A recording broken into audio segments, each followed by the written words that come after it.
Jan van de Venis is an extraordinary Dutch lawyer who lives at the intersection of human rights and sustainable development.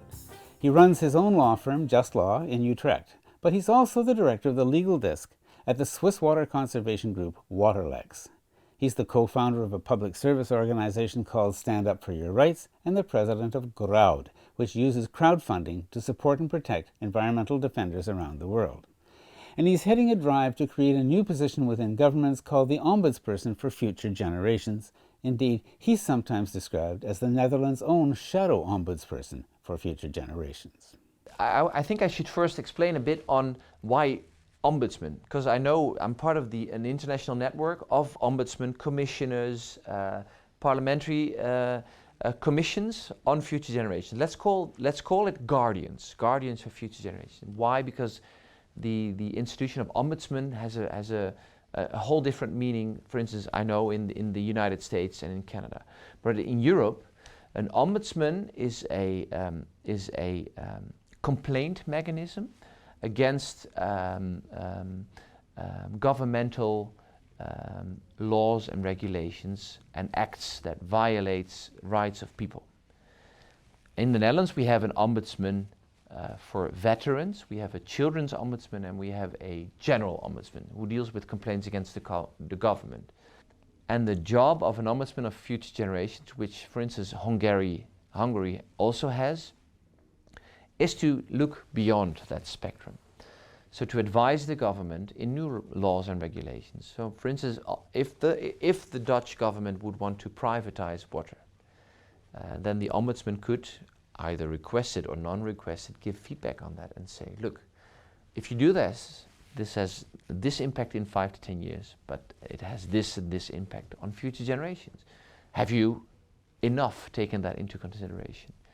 And the elements that I just said, moving towards renewable energy will clean up the air, will create healthier, happier lives for people. Have you taken that into consideration when you just signed a new deal to make a gas cylinder for us to store gas and put 10 billion euros in that to enable Russian gas to go through our country and to go abroad, which is fossil fuel subsidy. All these elements create more and more around the globe guardians for future generations.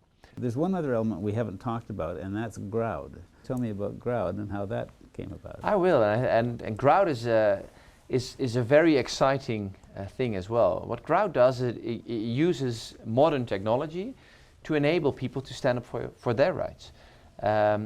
So just briefly explain Groud and why I'm in Groud and why we started Groud. Groud is started as a crowdfunding platform for for legal cases around this planet. From typically cases from Davids against Goliath. So we have a case of Mexican organic farmers against the big company of Monsanto. We have a case of a small group of people living near a natural reserve in South Africa, which is one of the last strongholds for rhinoceros, against a big coal company who wants to dig out coal in that area. And we have a tar sands case at this point, which I've already addressed a bit on the tar sands and how this is destroying our planet. And all these cases, because we judge the cases before we put them online. I'm not saying that we are the judge over the cases, and I'm not saying that we guarantee that all our cases will be won, but we do make a judgment on the cases, and we see so many violations of human rights, environmental, economical, and social, that cannot lead to court cases because people really do not have the money to go to court. And we've really said it's time to empower those people with modern technology. So put those cases online on Groud, G3ROWD.org, and to ask for support for those cases. And if we have 20,000 people that give $5 to this case, or euros, then we can do this case. And if we win it, we might even get some of the money back that we can put into another case. So we've really looked at that. And we've made a small change recently with Groud, because we saw that the crowdfunding itself is really time limited. Normally you would say, I need to raise funds to make a product fund me, and then you'll get your product for this price, and the rest will pay more. But a court case it's more difficult to do that, and it's difficult to share the message, to share the message to others, because you would say, I just gave $5 to rhinos against a coal mine in South Africa. That's not something that's too sexy to share on Facebook, maybe on Twitter, and we really saw that as something that was blocking us. So from the people that ended up on our website, we got a relatively high amount of people donating money, and 2, relatively high amounts of money. But somehow the people were not visiting our sites. And then we said, why don't we make this different? And this is also really the voice of today. Why don't we get people involved in our campaigns?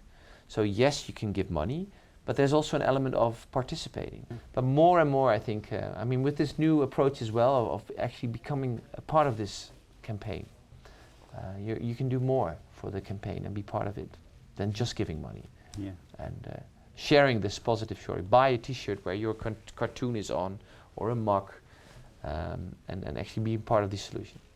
Jan van de Venis, the Netherlands' tireless advocate for sustainable development rooted in respect for human rights. If you share Jan's concerns about the human right to drinkable water, you may want to look at our conversations with Maud Barlow, the author of 3 books on the subject, and Stephen Leahy, whose investigations into the embedded water content of everyday products show that it takes 5,000 liters of water, for instance, to make a cotton t-shirt. And if you're interested in the human right to a healthy environment, do visit the website of our documentary film project, www.greenrights.com. For The Green Interview, I'm Silver Donald Cameron. Thanks for watching.